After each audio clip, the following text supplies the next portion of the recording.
Yeah.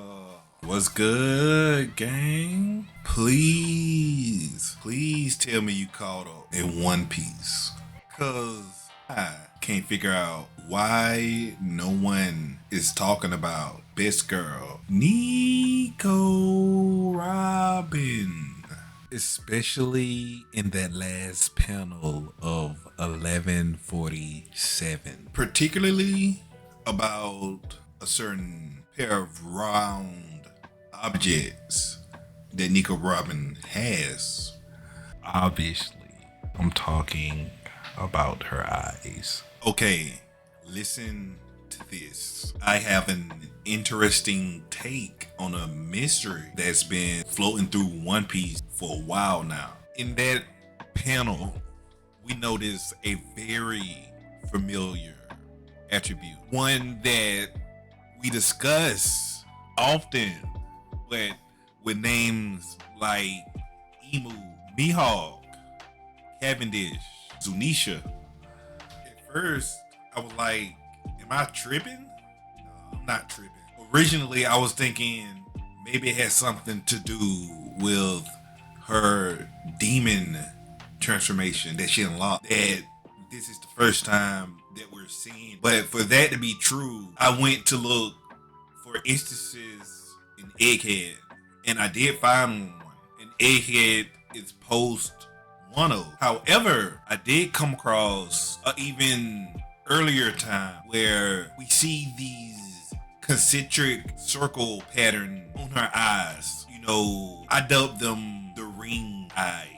And why isn't this blowing up online? I see no one talking about it. I even checked the anime and it's the same deal. So one couldn't leverage artistic expression for this. It's just not the case. Something's going on here and no one's talking about it. You never hear Nico Robin brought up in this discussion. I've shown you two instances where she has had the same attributes that we've all talked about a lot. So the question is, what do these people have in common? Because Oda's not including this detail for no reason. I think there's something deeper, darker, if you will. I don't know about you, but my mind goes to inner darkness. Like with Emu and her or his horror elements, like a devil among the highest point in the world. Dracula, Mihawk definitely has Gothic inspiration. So I'm thinking like, what if it's a symbol of darkness within a character that's wanting to come out? And when you look at other characters like I didn't name, it kind of checks out, especially if you consider the minks who have the ringed eyes in Sulong form, or someone like Cavendish who literally cannot go to sleep because if he does, a deranged serial killer comes out. So in Cavendish's case in particular, you really only see those concentric circles, the ringed eyes, when he's fighting with Hakuba for the same space that is his body. But the idea kind of hits a stop when you consider Zunisha, who also has this ringed eye.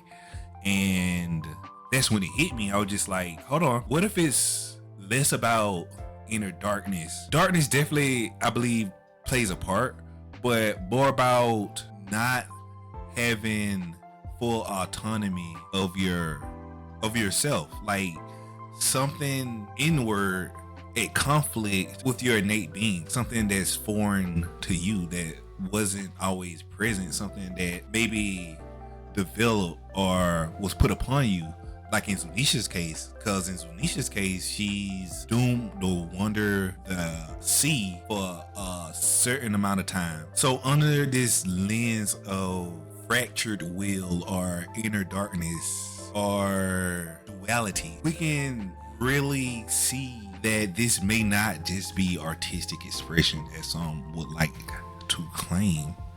And there are other characters with the same ringed eye archetype that I noticed the further I looked into it that aren't always brought up to the discussion. Characters like Big Mom, who's probably brought up more than others. Characters like Caribou, who probably is in the same boat as Big Mom. But rarely do you ever hear anybody talk about Dead's Drake when he goes Allosaurus mode. And what about Caesar in the manga when he was yelling out Shino Kuni to the undead, not undead, but underworld brokers? Circling back for really getting into the weeds. Big Mom, you only see these eyes when she is in her hunger pain mode. Characters like Robin, hers is when that inner turmoil or that inner demon is about to be brought forth, which he actually did bring forth in Wano, taking on the very thing that has kept her down for so long. People making her out to be something that she's not, and the trauma of what happened in the horror, like that does something to a person. And then looking at the Sulongs, they literally only get it when they go Sulong. First of all, they literally have a chance of losing control and not having full autonomy of themselves and what might happen to them and the people that they care about. That's why they have to train to use it effectively and not just rampage out. And we get someone like Diaz Drake, and that's where things almost kind of got a little shaky. I mean, Diaz Drake seems like a normal, cool, level-headed guy. We only really see him wig out when he goes Allosaurus, but why isn't that the same with everyone else who has a predatory style Zoan fruit? Why only Diaz Drake, that the dinosaur man who, really didn't do much in Wano, if I'm gonna be honest. But then the more I looked into it, the more I saw that no, this doesn't break my theory. This improves it. For instance, looking at Drake's inspiration, Sir Francis Drake, he was known as the dragon, because that's what Drake means, dragon. Very feared on the seas, like some sort of vengeful spirit.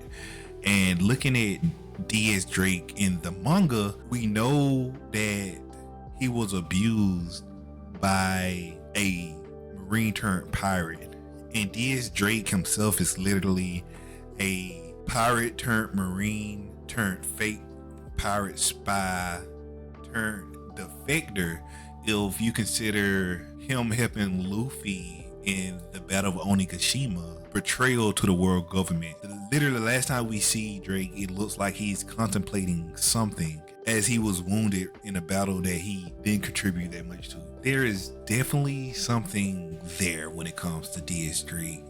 The conflict of having dual identities, the conflict of being something despite a traumatic upbringing, and then not being able to believe in that thing you became despite said upbringing, And the first time we see him go Allosaurus, he wigged out and he's beat off a pacifista head.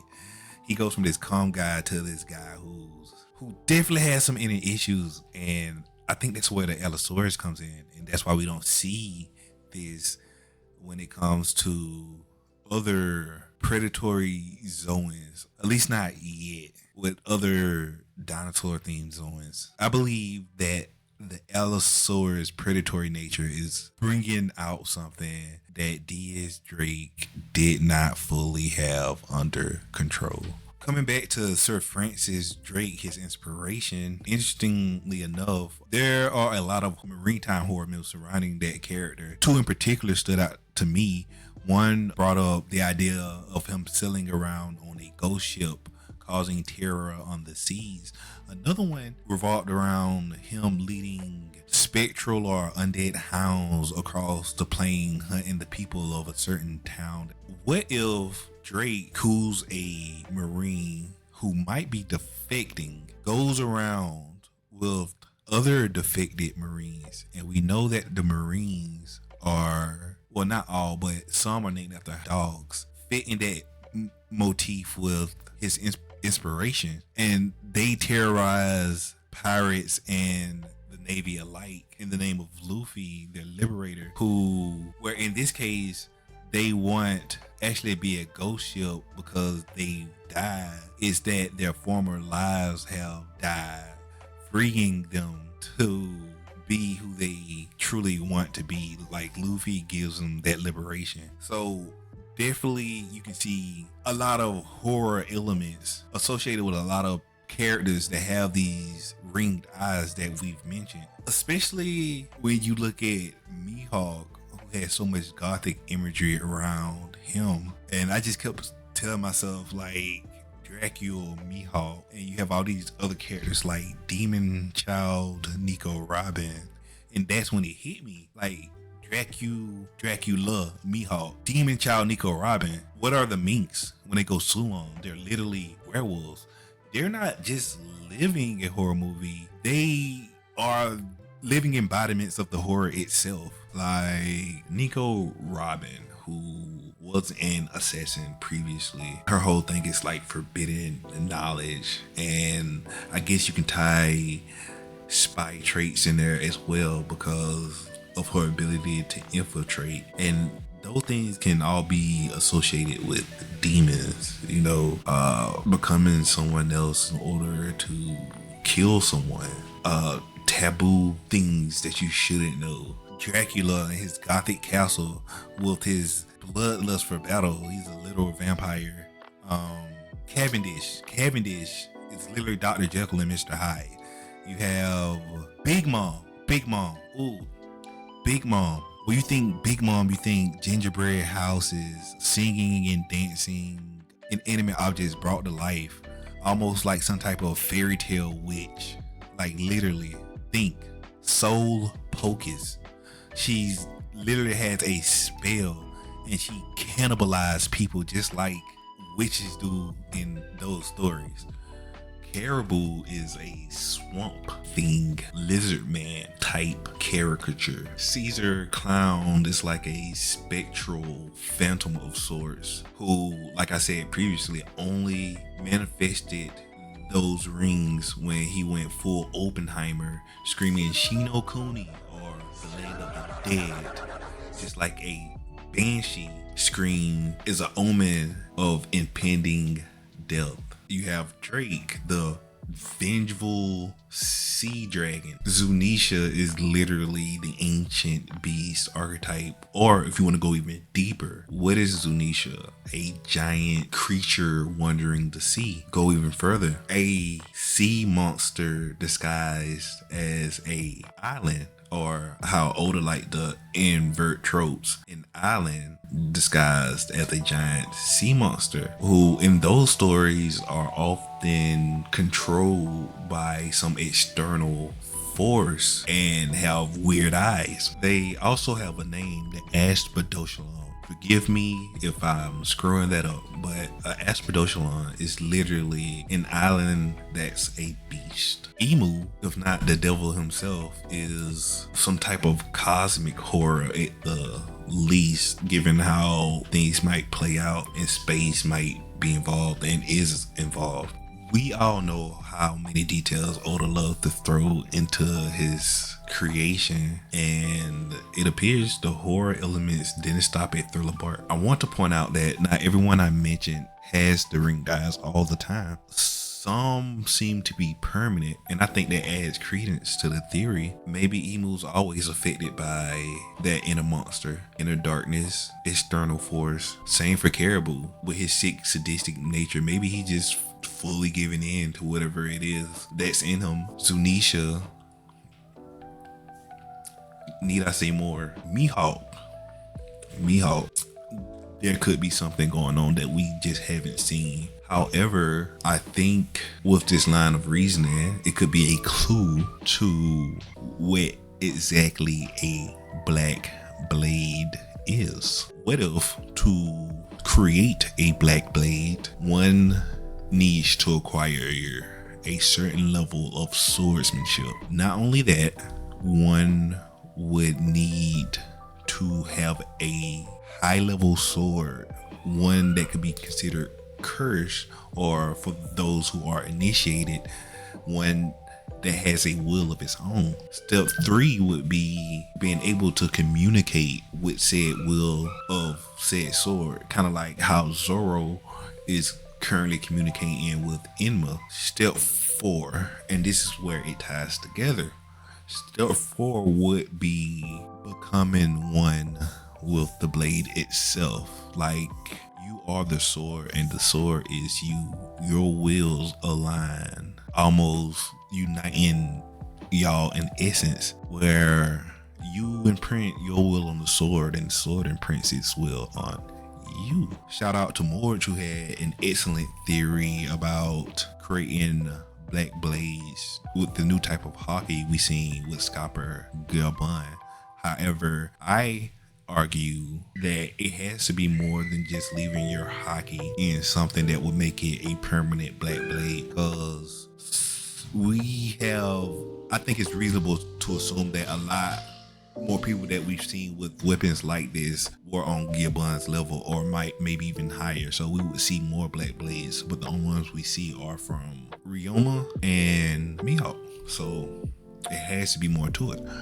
And I think this is that. So just to circle back, what I'm proposing is Mihawk's fractured will, or inner darkness, or duality, is him and Yoru's will within him. There's another shout out I want to give to Crab Cafe, because I heard a theory from him where he was talking about Blackbeard being like Cavendish, and if that's the case, I believe we will see the ringed eyes on Blackbeard if we ever catch him fighting for control of the other entity that's in him, if he wakes up in the middle of his sleep. Staying on the Black Blade train of thinking though, I believe if true has big implications for Zoro, because he might actually get his first Black Blade when he starts talking to the Wado Ichimonji the same way he's communicating with Emma, because that blade was given to him by his rival after her untimely demise, and they had similar ambitions. Maybe Zoro will have the ringed eyes as well once he completes the conditions to unlock his black blade. It'll be a metaphorical vampire versus a metaphorical shark, or Jaws, if you will. The last thing I want us to consider is an idea that I got when I was thinking of Bleach. And in Bleach, you have the Soul King, who has these weird eyes, like multiple eyes in one eyeball, to signify extra perception. Shout out to previous Mihawk theories about what the extra ring means. But that led me to think about how you have certain Japanese myths with Onis with weird eyes.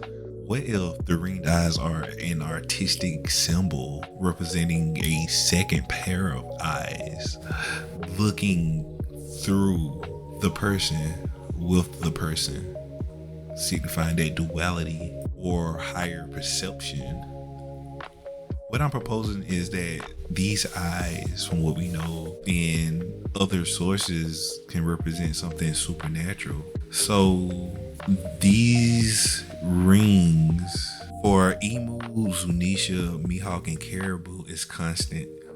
With the others, it's their demon peeking through. Well, that was a trope. I hope I didn't lose anyone and you had an easy time following along. We went from Robin's hunting eyes to a full-blown horror show. Did it click for you when that monster trope hit? What's your take? Inner demons, fractured will, duality, maybe something else? Drop your theories in the comments below.